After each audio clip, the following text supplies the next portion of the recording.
ګرانو کتونکو السلام علیکم.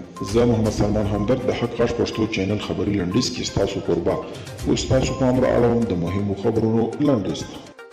امریکا دفاع وزیر لوید اسټن وایي د خلیج په حوزه کې د امریکایي اډو په مرسته افغانستان کې د څارنې او جنګي ماموریت د لپخوا څخه پیل شوی دی. اسټن وویل چې د افغانستان څخه په بشپړه توګه د بهرنۍ ځواکونو له وتلو وروسته د افغان ځواکونو د هوایي ملاتړ برابرول ډېر ستونزمن وي.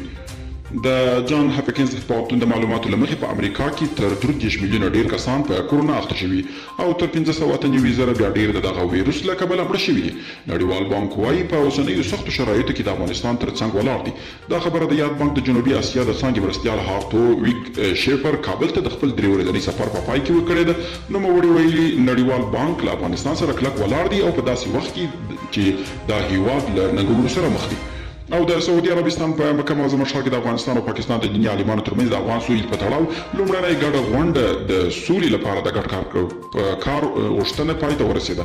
دا غونډه چې د رابطه یا اسلام سازمان په نوښت جوړه شوې وه په کې افغانستان او سیمه کې پر امن او سوله ټینګار شو.